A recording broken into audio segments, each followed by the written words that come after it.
បាទសួស្តីបងប្អូនទាំងអស់គ្នាដែលចូលចិត្តសិក្សាភាសាអង់គ្លេសចឹងឥឡូវមកតាមដានជាមួយខ្ញុំបន្តទៀតនៅ Daily English number 4នេះចឹងគឺជាភាសាអង់គ្លេសប្រចាំថ្ងៃវីដេអូទី40ថ្ងៃនេះយើងសិក្សាអំពីclear មួយគឺ keep somebody on one's toe keep នេះមានន័យថាថែរក្សា SB នេះមានន័យថា somebody គឺនរណាម្នាក់បងប្អូនណាtoe នេះមានថាមករៀមជើងណា on one's toe one នេះគឺជំនួសឲ្យថាជារបស់ one នេះគឺជំនួសថាជារបស់ខ្ញុំជារបស់គាត់ជារបស់យើងជារបស់ពួកគេអីចឹងទៅអញ្ចឹងសិក្សាទាំងអស់គ្នាណាអូខេអញ្ចឹង the definition អត្ថន័យរបស់វា keep somebody on one's toe នឹងមានន័យថា to cause someone to be alert and prepare to deal with problems វាថាធ្វើឲ្យនរណាម្នាក់នឹងប្រុងប្រយ័ត្នឬក៏បណ្ដាល cause នេះបណ្ដាលឲ្យនរណាម្នាក់នឹងគាត់ប្រុងប្រយ័ត្នគាត់ត្រៀមខ្លួនជានិច្ច prepare to deal with problem ត្រៀមខ្លួនជានិច្ចដើម្បីដោះស្រាយបញ្ហា deal with នេះដោះស្រាយ problem នេះគឺបញ្ហាចាំមានថាបណ្ដាលឲ្យនរណាម្នាក់នឹងគាត់ប្រុងប្រយ័ត្នហើយនឹងត្រៀមខ្លួនជានិច្ចដើម្បីដោះស្រាយនៅបញ្ហាណាមួយដែលកើតមានឡើងចា៎ហ្នឹងគេហៅថា keep somebody on one's toe គឺយើងខ្មែរយើងហៅថាដាស់សតិខ្លួនឯងនោះឲ្យប្រុងប្រយ័ត្នជានិច្ចហើយត្រៀមថាបើមានអ្វីមួយកើតមានឡើងយើងដោះស្រាយទាន់ហេតុការណ៍អាហ្នឹងហើយគេហៅថា to keep somebody on one's toe អូខេចឹងតាមដានឧទាហរណ៍ជាមួយខ្ញុំទាំងអស់គ្នាអូខេនេះខ្ញុំឲ្យនិយមន័យមួយទៀតបងប្អូនណានិយមន័យទៀតណា to make sure that someone is ready for anything that might happen អានេះស្រួលស្ដាប់តិចបងប្អូនណាមានថាត្រូវប្រកាសថា to make sure នេះត្រូវប្រកាសថានរណាម្នាក់ហ្នឹងគឺត្រៀមខ្លួនជាស្រេច someone is ready for anything that might happen ត្រៀមខ្លួនជាស្រេចសម្រាប់ថាបើមានរឿងអ្វីមួយកើតមានឡើងគឺគាត់បានត្រៀមខ្លួនរួចរាល់អត្ថន័យវាគឺអញ្ចឹងមែនទេត្រូវប្រកាសថានរណាម្នាក់ហ្នឹងគឺត្រៀមខ្លួនជាស្រេចសម្រាប់រឿងណាមួយដែលកើតមានឡើងនឹងអត្ថន័យរបស់វាគឺអញ្ចឹងឯងបងប្អូនណាវាសម្រាប់ឲ្យស្រួលស្ដាប់បន្តិចជួយយើងមើលឧទាហរណ៍ទាំងអស់គ្នា The boss made regular inspections in order to keep employees on their toes ចឹងចវាយ boss នេះចវាយ made regular inspection មានថាធ្វើការតាមដានទៀងទាត់ regular inspection ធ្វើការតាមដានទៀងទាត់ inspection នេះការត្រួតពិនិត្យការតាមដាន regular នេះគឺទៀងទាត់ in order to ដើម្បី keep employees on their toe ដើម្បីឲ្យបុគ្គលិកទាំងអស់ហ្នឹងគាត់មានការប្រុងប្រយ័ត្នគឺដើម្បីឲ្យបុគ្គលិកទាំងអស់ហ្នឹងគេត្រៀមខ្លួនជាស្រេចនៅពេលដែលមានអីមួយកើតមានឡើងឃើញទេអញ្ចឹងគឺជាវាយគេតាមដាស់តឿនអីជានិច្ចទៅដើម្បីឲ្យ employee ទាំងអស់ហ្នឹង keep employees on their toe អញ្ចឹង employee នៅពេលនេះគឺជំនួសឲ្យពាក្យថា somebody somebody គឺយើងដាក់មនុស្សមកគឺ employee on their toe អញ្ចឹងឃើញកន្លែងបងប្អូនដែលយើងនៅក្នុង form របស់វាកន្លែងនេះគឺ one អញ្ចឹងបងប្អូនណាគឺ one yes អញ្ចឹង one ហ្នឹងគឺយើងសម្រាប់ជំនួសឲ្យគេហៅថា possessive adjective អញ្ចឹង adjective នៅពេលដោយសារ employees គ្នាគាត់ច្រើនអញ្ចឹងកន្លែងនេះគេដាក់ថា their ហ្នឹងគេដាក់ថា theirចឹង to keep employees on their toe ឃើញទេចឹងចវាយនាយហ្នឹងគាត់បានពិនិត្យ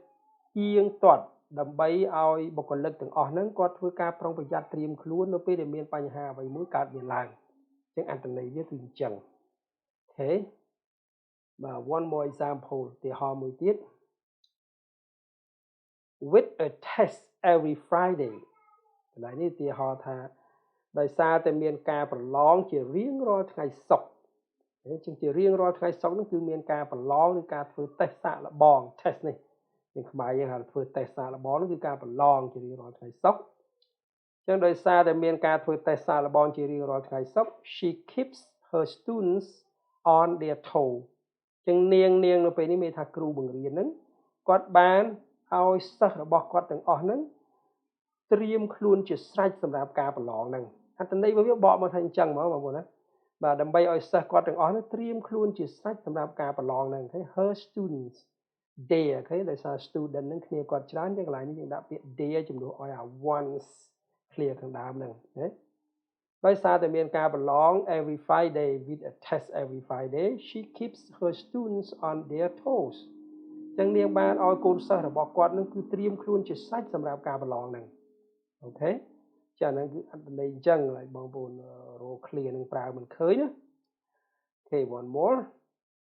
his unpredictability keeps me on my toe unpredictability នេះមានន័យថាការដែលមិនអាចប៉ាន់ស្មានបានឃើញទេការដែលមិនអាចប៉ាន់ស្មានបានរបស់គាត់នៅក្នុងនេះចង់និយាយថាគាត់នឹងជាមនុស្សដែលយើងមិនអាចប៉ាន់ស្មានត្រូវអញ្ចឹងដោយសារតែការមិនអាចប៉ាន់ស្មានត្រូវរបស់គាត់ហ្នឹង keeps me on my toes ឃើញទេគឺបានធ្វើឲ្យខ្ញុំនឹងត្រៀមខ្លួនជានិច្ចសម្រាប់បញ្ហាអីមួយវាកើតមានឡើងចឹងជួនកាលសារចវាយរបស់យើងនោះគឺគាត់អត់ប្រកបវិជ្ជាទេយើងមិនដឹងគាត់មកពេលណាមិនដឹងនិយាយរួមវាយតម្លៃគាត់មិនត្រូវអញ្ចឹងយើងម្នាក់ត្រូវប្រុងប្រយ័ត្នជានិច្ចត្រៀមខ្លួនជានិច្ចសម្រាប់បញ្ហាមួយដែលកើតមានឡើង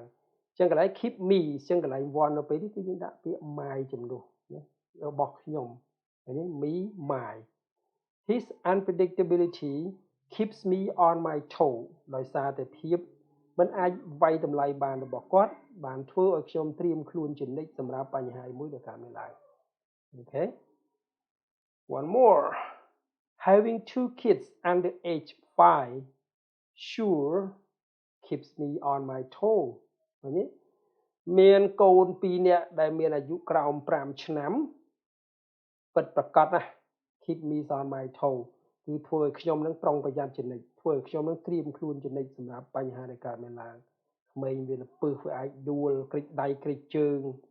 ឈឺគ្រប់ពេលអីចឹងទៅជាងយើងត្រូវតែត្រៀមខ្លួនជានិច្ចសម្រាប់បញ្ហាអីមួយដែលយើងអាចកើតមានឡើងមើលមិនឃើញអញ្ចឹង clear នេះគឺយើងយកអានឹងយកប្រើមកបងប្អូនណា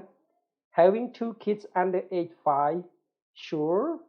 keeps me on my toe មានកូន2នាក់ដែលមានអាយុក្រោម5ឆ្នាំប្រកាសណាស់ថាគឺត្រូវខ្លួនខ្ញុំនឹងត្រៀមខ្លួនជានិច្ចសម្រាប់បញ្ហាមួយដែលកើតមានឡើងអូខេ one more ជូនឧទាហរណ៍មួយទៀត she keeps us on our toes right from the moment she took command នាងនឹងបានធ្វើឲ្យពួកយើងនឹងត្រៀមខ្លួនប្រុងប្រយ័ត្នជានិច្ចសម្រាប់បញ្ហាដែលកើតមានឡើង right from the moment ចាប់តាំងពីពេលដែល she took the command ចាប់តាំងពីពេលដែលនាងនឹងចូលមកកាន់កាប់ណាចូលមកកាន់កាប់ចាប់តាំងពីពេលដែលនាងនឹងចូលមកកាន់កាប់ឬចូលមកបញ្ជាហើយជាង she took command មានថាដូចកងទ័ពចឹងគាត់មកជាមេទ័ពមកអីទៅគឺអត្ថន័យវាអញ្ចឹងបងប្អូនណា she kept us on our toe right from the moment she took command អូខេនាងបានធ្វើឲ្យពួកយើងនឹងត្រៀមខ្លួនជានិច្ចសម្រាប់បញ្ហាមួយដែលកើតមានឡើងក្រោយពេលដែលនាងចូលមកកាន់ការភ្លាមបកឲ្យស្រួលស្ដាប់ទៅអញ្ចឹងបាទអញ្ចឹង